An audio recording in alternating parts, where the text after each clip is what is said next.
પાટણ જિલ્લાના રાધનપુર તાલુકાના નજપુરા ગામ ખાતે આવેલ ઐતિહાસિક અને પૌરાણિક રામશિવા આશ્રમ ખાતે હનુમાનજીના મંદિર ખાતે હનુમાન જયંતીની ધામધૂમપૂર્વક ઉજવણી કરવામાં આવી।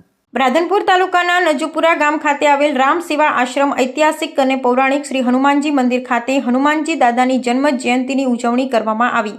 સંત શ્રી પૂજ્ય બટુક બાપુ દ્વારા પાટણ જિલ્લાના રાધનપુર તાલુકાના નજપુરા ગામ ખાતે આવેલ ઐતિહાસિક અને પૌરાણિક રામશિવા આશ્રમ ખાતે હનુમાનજી મંદિર ખાતે હનુમાનજી દાદાની જન્મ જયંતીની ઉજવણી કરવામાં આવી। સંત શ્રી પૂજ્ય બટુક બાપુ દ્વારા ભજન ભોજન અને 5 કુંડી યજ્ઞ સાથે હનુમાનજી દાદાની જન્મ જયંતીની ઉજવણી કરવામાં આવી। આ પ્રસંગે મોટી સંખ્યામાં લોકો ઉપસ્થિત રહ્યા। આ પ્રસંગે યોજાયેલ 5 કુંડી યજ્ઞની અંદર યજમાન તરીકે રત્નાભાઈ ચૌધરી ફતેહગઢ અને ભૂરાભાઈ ચૌધરી શિવગઢ અને પ્રહલાદભાઈ ચૌધરી માનપુરા અને રત્નાભાઈ ચૌધરી અને મીરામણભાઈ ચૌધરી પરિવાર દ્વારા હનુમાનજી મંદિર નજપુરા રામશિવા આશ્રમ ખાતે યજ્ઞનો લાહવો લીધો। આરતીનો લાભ જયંતિભાઈ ભેમાભાઈ નાણોટા અને ધ્વજના યજમાન હીરાભાઈ ભારમલભાઈ કાગ આ પ્રસંગના યજમાન બન્યા હતા। આ પ્રસંગે મોટી સંખ્યામાં ભાવિક ભક્તો ઉપસ્થિત રહ્યા। હનુમાનજી મહોત્સવની ઉજવણી કરવામાં આવી તેમજ સવારે પંચકુંડી યોગ્ય તેમજ બપોરે હનુમાન ચાલીસાનો કાર્યક્રમ રાખવામાં આવ્યો તેમજ રાત્રિના સમય સંતવાણીનો કાર્યક્રમ રાખવામાં આવ્યો। આજે 12/4/2025 ચૈત્ર સુદ પૂનમ હનુમાન જન્મ મહોત્સવ જ્યારે આખા વિશ્વમાં યોજાઈ રહ્યો છે ત્યારે રામશિવા આશ્રમ નજપુરામાં પણ એનું ભવ્ય રીતે આયોજન થયું છે।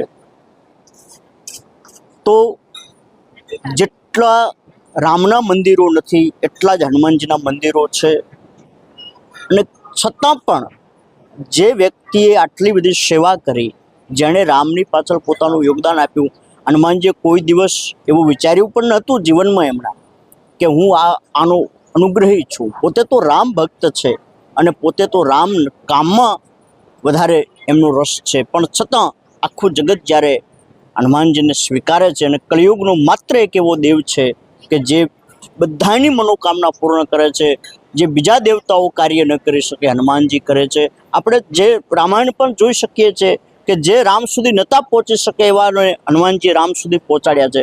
જેમ કે વિભીષણ રાક્ષસ છે છતાં રામ સુધી પહોંચી ગયો હનુમાનજીના કારણે।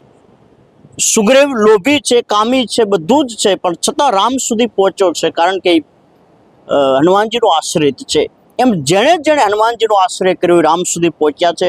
રામને સુધી પહોંચવું છે તો માત્ર એક વિકલ્પ છે શ્રી હનુમાનજી મહારાજ। એટલે કળિયુગમાં ફક્ત હનુમાનજી અષ્ટસિદ્ધિ નવનિધિ દાતા છે। જે હનુમાનજીના આગળ નમે છે, જે હનુમાનજી આગળ ઝૂકે છે, એમને કોઈની સામે ઝૂકવું નથી પડતું। જય શ્રી રામ।